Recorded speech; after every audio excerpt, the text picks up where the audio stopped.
Hi అండి, అందరికీ good morning. ఇదొక చిన్న ఫ్లవర్ హార్వెస్టింగ్ వీడియో. ఈరోజు ఉర్లీస్లో వేసుకోవడానికి కొన్ని రకాల ఫ్లవర్స్ హార్వెస్ట్ చేశాను.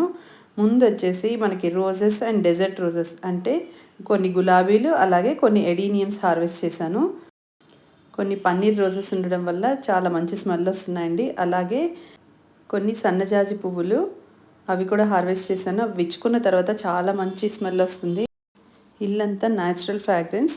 అలానే వాటిని చూస్తే మనకు ఒక పాజిటివ్ వైబ్స్, కళ్ళకేమో ఐ ఫీస్ట్. ఇన్ని బెనిఫిట్స్ ఉన్నాయండి ఈ ఫ్లవర్స్ మనం ఇంట్లో పెట్టుకోవడం వల్ల. ఈరోజు మార్నింగ్ 7:30కి మొక్కలన్నిటికీ వాటరింగ్ అయిన తర్వాత కొన్ని పువ్వులు హార్వెస్ట్ చేశాను. అవి పూజ కోసం ఏం కాదు, ఓన్లీ ఫ్లవర్ డెకరేషన్ కోసం ఇంట్లో. ఈరోజు మొక్కలన్నిటికీ ఒక లిక్విడ్ ఫర్టిలైజర్ ఇచ్చాను. అదేంటంటే 2 డేస్ నుంచి బియ్యం కడిగిన నీళ్ళు, అలాగే పప్పు కడిగిన నీళ్ళు, అందులో వచ్చేసి ఆనియన్ పీల్స్ సోక్ చేసి పెట్టాను. బాగా ఫర్మెంట్ అయి ఉంటుంది. ఆ లిక్విడ్ని మనము 1:20 రేషియోలో, అంటే 1 లీటర్ లిక్విడ్ అయితే 20 లీటర్స్ వాటర్లో డైల్యూట్ చేసుకొని మొక్కలన్నిటికీ అండి. నేను రోజు లిక్విడ్ ఫర్టిలైజర్ ఇస్తాను కాబట్టి బాగా డైల్యూట్ చేసి ఇస్తాను. డైల్యూట్ చేసుకుంటే మనం డైలీ అయినా ఇవ్వచ్చు. ఈ విధంగా ఎక్కువగా మొక్కలకి లిక్విడ్ ఫర్టిలైజర్స్ ఇస్తాను కాబట్టి మొక్కల నుంచి అవుట్పుట్ చాలా బాగుంటుంది. ఫ్లవరింగ్ అన్నది చాలా బాగా వస్తుంది. చిన్న చిన్న పాట్స్లోనే నేను సాయిల్ కూడా ఎవ్రీ ఇయర్ ఏం చేంజ్ చేయనండి, 3-4 ఇయర్స్కి ఒకసారి. ఎందుకంటే అది చేంజ్ చేయాలంటే చాలా కష్టము. సో పైన అలాగా Epsom salt, bone meal add చేస్తాను, కానీ మొత్తం కంప్లీట్గా రీపాట్ చేయలేదు కొన్ని మొక్కల్ని. బట్ ఆ సాయిల్లో ఇలాంటి లిక్విడ్స్ ఇవ్వడం వల్ల సాయిల్ ఫర్టిలిటీ అన్నది బాగా పెరుగుతుంది. మనకు పాట్స్లో ఉన్న మట్టి బాగా సారవంతంగా తయారవుతుంది.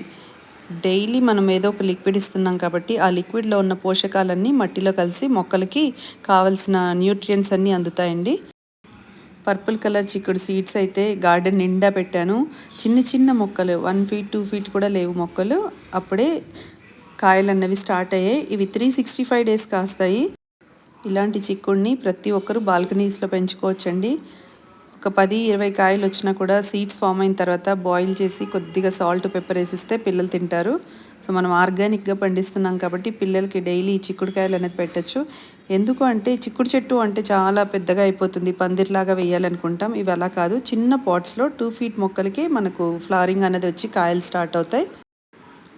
ఇన్ని మొక్కల్ని మెయింటైన్ చేయడం, వీటికి పోషకాలు ఇవ్వడం కొంచెం కష్టం అనిపిస్తుంది. బట్ ఇష్టంతో చేస్తాను కాబట్టి ఎంతసేపు గార్డెన్లో వర్క్ చేసినా టైం అనేది తెలీదు. ఈ మొక్కలన్నీ పెరిగి పెద్దగా అయిన తర్వాత వాటి నుంచి వచ్చే రిజల్ట్ ఉంటుంది చూసారా, అది చూసాక చాలా హ్యాపీ అనిపిస్తుంది. దాన్ని వెలకట్టలేమండి. ఈ వీడియో ఎలా ఉందో కమెంట్స్లో చెప్పండి. అలాగే ఈ వీడియో మీకు నచ్చినట్లయితే లైక్ చేయండి, షేర్ చేయండి. కొత్త వాళ్ళు ఎవరైనా చూస్తుంటే సబ్స్క్రైబ్ చేసుకోండి. అలాగే మీ ఫ్రెండ్స్ అండ్ రిలేటివ్స్ కూడా ఫార్వర్డ్ చేయండి. Thank you for watching my videos.